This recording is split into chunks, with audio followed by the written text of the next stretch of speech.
Tonight on CTV News at 11:30, legal fees slashed in the historic Robinson-Huron Treaty settlement. It's been a long 2.5 years. Reaction from two First Nations communities. Plus, refuting renter reforms. Rental security has given my family the opportunity to budget appropriately for our lives, to budget for daycare costs and welcoming our child, and the eventual hope to purchase our home. Some in Sudbury expressed concerns over a bill presented by the Ford government. And Toronto calls the Jays answer. Now the fact that they were able to win 2 games against the Dodgers in LA is just over the moon, and now we're bringing it back to Toronto. A North Bay superfan has tickets to Game 6 tomorrow night. CTV News at 11:30 with Ian Campbell and Rick Wyman with weather. Good evening. Thanks for joining us. Ian is off tonight. A recent judge ruling will significantly reduce the amount that lawyers will receive from the historic Robinson-Huron Treaty settlement. Garden River and Atikameksheng First Nations were the only two initially opposed to the $500 million payout.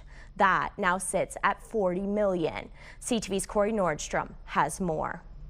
When the 21 First Nations of the Robinson-Huron Treaty were awarded $10 billion in a landmark annuities case, a 5% contingency fee meant that its team of lawyers would receive $500 million. Only representatives for Atikameksheng and Garden River First Nations stood up. Now that fee will be just $40 million. If the settlement was far less, let's say $300 million, then 5% might be fair for the legal fees. But a $10 billion award, this should have been reviewed, it should have been assessed, as opposed to, it's about fairness, and that was not a fair approach. Despite challenging the fees for their legal team, they have nothing but positives to say about the lawyers that secured the $10 billion settlement. Knowing that there were 15 to 17 of the nations within the Robinson-Huron Treaty territory that would get less than what that law firm was getting. And this whole process was all about and for the benefit. Praise has started coming in for the two nations after triggering the process that would leave $487 million more for the area's 40,000 beneficiaries. Right now, relief is mostly what these leaders are feeling. It's been a long 2.5 years. Like I said, we've been talking about, the potential of a $500 million legal fee for a long time.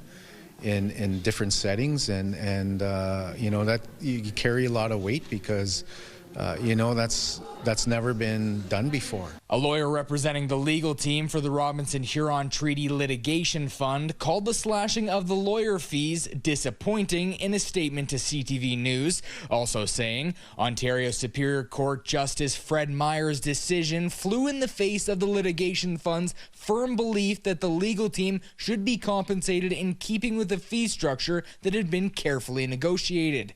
An appeal of Judge Meyer's decision is being contemplated. It would address his central findings as well as several negative inferences made about counsel. The legal team has already been paid $255 million. Justice Myers has ordered that all but $23 million be returned to the trust. First Nations leaders believe that the return and any possible appeal should be figured out in the next 4 to 6 weeks. Corey Nordstrom, CTV News, Garden River. Algoma Steel released their third quarter results yesterday, and as expected, the numbers are down. Consolidated revenue was down nearly $75 million compared to the third quarter in 2024, and shipments were down 100,000 tons. Algoma Steel had higher expenses in this year's third quarter, saying the company faced a direct tariff expense of nearly $90 million. For a full review, head to our website at CTVNewsNorthernOntario.ca. Algoma Steel also announcing yesterday CEO Michael Garcia will be retiring at the end of the year. Garcia led the company through some major changes, including the new arc furnace and, of course, the recent tariffs and trade war. Current CFO Rajat Marwa will take over leadership of Steel Company as of January 1st. A newly released Ministry of Education governance review of the Near North District School Board has found an alarming deficit of leadership within the school board's senior administration. The review began in late August following concerns from parents and community members about the delayed opening of a new school in Parry Sound, which forced students into a class at the partially demolished Parry Sound High School. The 33-page report lays out three major factors that caused the delays, saying the Board of Trustees were incapable or unwilling to carry out its responsibilities. The report, The report also points a finger at the Director of Education, a lack of accountability, and a reluctance to communicate construction delays within the community. The ministry is issuing 15 binding directions to the school board in the report and requiring the board to submit progress reports to demonstrate the implementation of those directions. In a statement to CTV News, Education Minister Paul Calandra writes in part, "I expect the board to act immediately without delay or excuse to correct these failures and put students first. If they do not, I will not hesitate to take further action to ensure accountability and restore stability." CTV News reached out to the Near North District School Board but did not receive a response. There has been a lot of discussion surrounding Bill 60, Fighting Delays, Building Faster Act recently presented by the Ford government, and how it could potentially affect renters and landlords across the province. CTV's Lindsay Alick reports. Michaela Clancy has rented the same apartment in Sudbury for 10 years and says when she first read Bill 60, she was shocked. Rental security has given my family the opportunity to budget appropriately for our lives, to budget for daycare costs and welcoming our child, and the eventual hope to purchase our home. We need that rental security to be able to do these things. Changes to the rules surrounding security of tenure, which could have led to the end of rent control certainty in the province, has halted, something Housing Minister Rob Flack announced on social media Sunday, saying our government is not proceeding with consultations.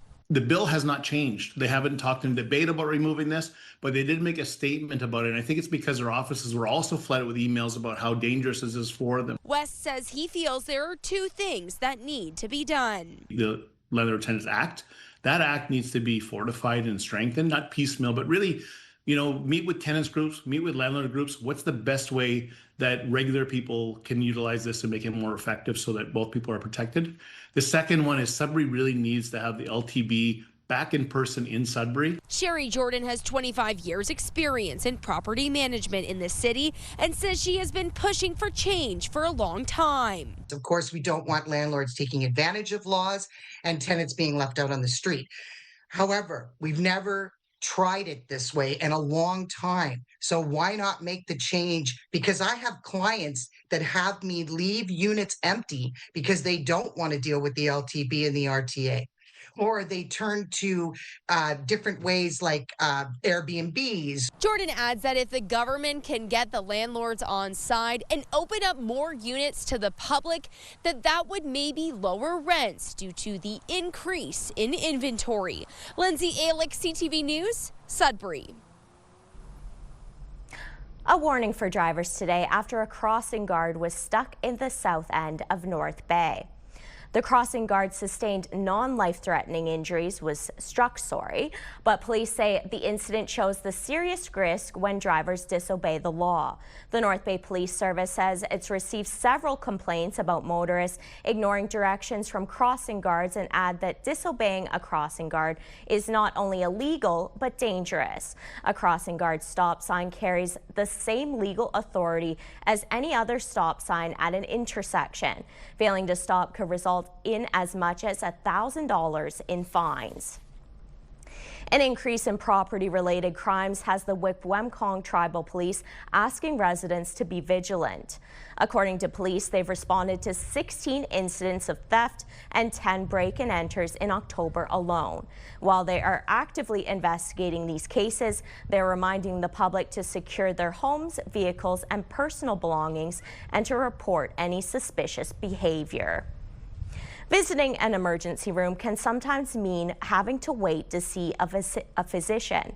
To help people better understand why they have to wait, the Timmins and District Hospital will soon launch a series of videos to educate the public. CTV's Lydia Chubak reports. Coming to the emergency department can be a stressful. In the coming weeks, the Timmins and District Hospital will launch educational videos about what people can expect when visiting the emergency department. In this series, we'll walk you through key parts of your emergency care journey. The hospital's Chief of Emergency Medical Services says his team understands people are in pain, stressed, or worried about their conditions, but there's a system in place to determine the order in which patients receive care. So it's not a first come, first serve system. It is a public system. So what we do is everyone who comes through the doors, they get an appropriate assessment, and then they give a triage number based on the severity or the acuity or how sick they are, and then we see them in that order. The series of videos will appear on the hospital's website, social media platforms, and in the ER. The videos will also offer alternatives to visiting the emergency room. If you're quite ill, obviously always come to the emerge. But if it's something that we call as a chronic issue that you've had for quite a long time, that hasn't changed, that can definitely be followed up if you have a primary care provider. Harper says those working in the ER don't want people waiting either, but it's constrained by the resources it has. He asks for visitors to have compassion and to come prepared. If you come in, especially with children, to come in prepared. If you're going to be waiting for a long time, come in with a cell phone charger because we can charge your phone. Come in with some snacks for your children. Come in with books or tablets. That's stuff that'll make your visit a little bit better. Harper says he hopes the videos will give patients an understanding and respect for the emergency room process. Lydia Chubak, CTV News, Timmins. Residents in the Falconbridge area of Sudbury say they are experiencing dust from the smelter again today. Glencore is aware of the complaints and said in a statement to CTV News the smelter was operating under normal conditions today, but the company has curtailed operations as a precaution. The smelter response team has been activated and are conducting sampling as well as going door to door in the community to advise residents. It's time now for a short break here on CTV News. Coming up, I will have your full weather forecast, including what it's going to look like for Halloween tomorrow. But first, a look at the current conditions around the region. So we've got some cooler temperatures out there, only 1 degree in Wawa, 3 degrees in Chapleau. Your full forecast coming up next. When you see it happen, send it to CTV News. Text 10400. From your screen to ours. Text 10400. Welcome back. Well, in true Canadian fashion, you're going to want to wear layers under those Halloween costumes and Jays jerseys tomorrow night. Let's get into it with the full forecast, starting with the forecast radar. So we've got some mixed precipitation across the board as you head into Halloween night, into Jays Game 6 night for tomorrow, and that continues on into Saturday as well. A little bit of scattered precipitation here and there. Temperatures fall quite a bit on Saturday as well, mind you, but then they start to pick up a little bit as we get closer to the work week. So Sudbury Nickel Belt 7-day forecast for Halloween tomorrow, high of 5 degrees, mix of sun and cloud, chance of showers on Saturday, high of 3. Clocks roll back on Sunday, some more sunshine there, and then by Monday, a chance of showers. For Sault Ste. Marie, Algoma for Halloween tomorrow, high of 8 degrees, cloudy skies, chance of sleet on Saturday, high of 5. 7 degrees on Sunday, some cloudy skies rolling in there by Monday, a chance of showers, high of 9 degrees, which is a little bit above seasonal for this time of year. For Timmins, Cochrane, Kapuskasing, chance of sleet for tomorrow, only a high of 4 degrees. Chance of sleet continuing on Saturday, and then by Sunday we see a little bit of sunshine poking out in between those clouds, and then a chance of showers on Monday. For Timiskaming Shores, Kirkland Lake, cloudy skies setting the tone for Halloween tomorrow, high of 5 degrees. Chance of showers on Saturday, only 3, picking up a little bit on Sunday to 5 degrees, but then we see a high of 8 degrees by Monday with a chance of showers. And finally for North Bay, West Nipissing, high of 5 for tomorrow with a chance of sleet. Showers on Saturday, high of 5. By Sunday, we're seeing a little bit of a trend here, a little bit of sunshine appearing to finish out the weekend, high of 7 degrees, and then a chance of showers on Monday, high of 8. The normal for this time of year is 7, so we're seeing a little bit of a dip in temperatures, but then things start to pick up as we get closer to midweek. The days for automated speed cameras are numbered. The Ford government legislation aimed at forcing municipalities to pull the plug has passed. CTV Siobhan Morris reports. Less than 2 weeks after it was introduced, the bill that includes turning off speed cameras has cruised through Queen's Park. The government fast-tracking the legislation despite calls for compromise. I don't think they should remove. Then at the very least, they need to have all the other traffic calming measures installed first. Roundabouts and speed bumps the Premier believes will do a better job at slowing drivers down. Ticketing stops by November 14th, but there's no arrival time for those road changes. We'll continue to work with municipalities on future funding throughout the next couple of weeks on additional measures that they can take. The Liberals think the Premier is on the wrong side of this one. They protect kids. They protect seniors. They keep our roads safe. So what Doug Ford did today by rushing through this is he said no to the chiefs of police. He said no to sick kids. It's a study by Sick Kids that found cameras cut speeding in school zones by nearly half. I don't think the speed cameras have been working. The bill that bans speed cameras will become law on Monday, but you can still be ticketed and have to pay fines until November 14th. That's also the date the government says that signs warning drivers to slow down have to be up. The plan is to add flashing lights by next September. The protection of tenants' rights, a major concern with Bill 60 introduced last week. Some renters feel violated by the bill. Imagine working so hard and not feeling like you have a home that's secure. They say tenants already wait up to 18 months to be heard by the Landlord and Tenant Board to tackle serious issues. Horrible molds, collapsing buildings and units. The housing minister trying to reassure renters. Tenants have tremendous protections. That is not changing at all. Insisting he's not trying to tip the scales in favor of corporate landlords. It's about balance, and that's what we're trying to restore to the Landlord-Tenant Board, is to bring balance and fairness to all. Not convincing to tenants who feel they're already at a disadvantage. This bill is about making it easier for the landlord you already know wants to kick you out, so that they can jack up the rent for the new tenant. After a wave of backlash, the government has backed off considering ending indefinite leases, but there's worry the move could be revived. At Queen's Park, Siobhan Morris, CTV News. Every fall, the Sudbury Food Bank does a fundraising mail-out, but in light of postal disruptions this year, that's on hold. Instead, it's launched a new fundraiser and food drive across Greater Sudbury. CTV's Alana Everson reports. This is the Sudbury Food Bank warehouse. It's the distribution point for food that goes out to local food banks, meal and specialty programs throughout Greater Sudbury. We are getting requests somewhere in the neighborhood of 16,000 requests a month for service from the food banks, from the food bank network, from the 39 agencies that make up the network. And it's just incredible that the amount of food and funds that's required out there by these individuals in order to meet the need in their communities. Every fall, Sudbury Food Bank does a mail-out as a big fundraiser.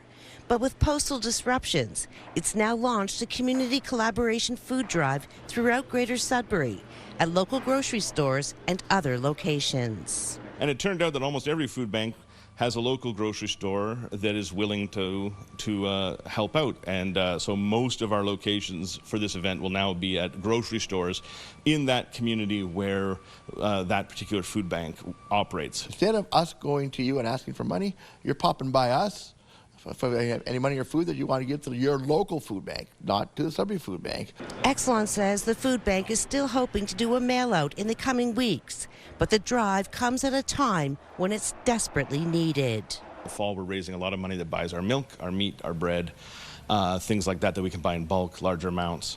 This Saturday, the Community Collaboration Food Drive will be at the Your Independent Grocer in Lively and November 7th at the Foodland in Garson.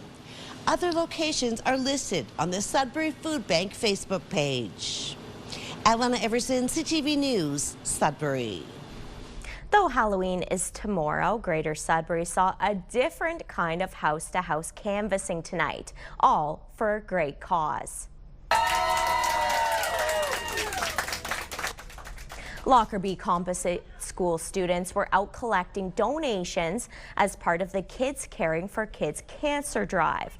This special fundraiser was started 30 years ago by the late Lara Cotesta, a Lockerbie student who bravely battled cancer for a decade. All proceeds go towards supporting pediatric care at the Health Sciences North Foundation. Unfortunately, we do have a lot of kids in our city that are fighting cancer, and we have kids in our schools, and it's the least we can do to support them and help our community thrive on. It really helps other people who are in need of it, and it kind of like brings you get to meet new people, and you get to help something that's supporting something really big and great for our school community. I know a lot of people struggle financially, so if they need treatment, they're not able to travel far distances to Toronto to sick kids. So raising money helps them be able to get their treatment here in Sudbury, so they're able to stay comfortable in their home. Cancer runs in my family, and it's so important to me to have this moment to fundraise because it's giving back to the community, to something that's near and dear to my heart, and it really feels important to me to be able to do this. Since its inception, the initiative has raised over $1 million. Well done, all. Looking ahead to Game 6, a North Bay superfan is headed to Toronto Friday night for the big game. Jazz Mathan, a high school teacher in North Bay, was at the stadium for Games 1 and 2 in Toronto. Mathon says as a Jays fan, he just has to be there to watch the crowning moment for the winning team. He's expecting the roof to be blown off the stadium from the noise if the Jays win tomorrow night. I've been to quite a few games, and none as big as these. And having the chance to go to Games 1 and 2 was extra special. And now the fact that they were able to win 2 games against the Dodgers in LA is just over the moon. And now we're bringing it back to Toronto. The Jays could win the whole thing tomorrow night, but if it goes to Game 7, Mathan says he will be there to cheer them on Saturday night. In the NOJHL, the top-rated Hearst Lumberjacks fell to Timmins Rock 6-1, and the Greater Sudbury Cubs hosted the Sioux Thunderbirds, taking home ice advantage 5-2. Some of us like a good scare on Halloween, and it appears the Sioux Greyhounds are no exception. Hey, morning. The club did their best to scare team members as they made their way into the arena. Some hounds didn't flinch, and others, let's just say they got that heart rate up pretty good. Love seeing everyone get into that Halloween spirit. And still ahead tonight on CTV News. Local talent taking the stage with Rock and Roll Hall of Famers. Details next. Finally tonight, a classic rock band took to the stage in Sudbury this evening, featuring some local talent. CTV's Angela Gemmell reports.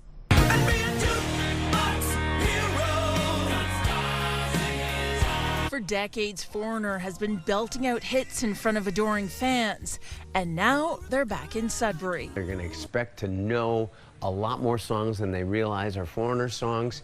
We are one of the few bands in the world where our songs are more famous than the band is. The Rock and Roll Hall of Famers are on their fall Canadian tour before a significant milestone next year, 50 years since the band was first formed. They've got a short Vegas residency, more touring, a documentary, the relaunch of a musical, and even new songs to release. Right now, we're firing on all cylinders, so why stop? At almost every show, Foreigner showcases the talents of local school choirs, providing vocals on one of their iconic ballads. People, especially kids, they need the arts, they need music. So we're trying to raise awareness about that. We donate money to their schools for them coming down. And then to have that choir on stage singing with us, it's an incredible experience. It's a real lift in the show. Tonight, the choir from Sudbury Secondary School will be on stage with the band. That will be, I think, second last song, pretty iconic song, and they sound really good doing it, so it's going to be cool to sing with the band this amazing piece. It's just such a cool, landmark experience. Nobody gets to be like, yeah, I sung on stage with Foreigner, their hit song. That's insane. It's a crazy thing to try and wrap my head around. Following tonight's performance in Sudbury, Foreigner will head to Sault Ste. Marie for a concert Saturday at GFL Memorial Gardens, where Superior Heights Collegiate will provide the choir help. Angela Gemmell, CTV News, Sudbury. And that's all the time we have. Thanks for watching. Good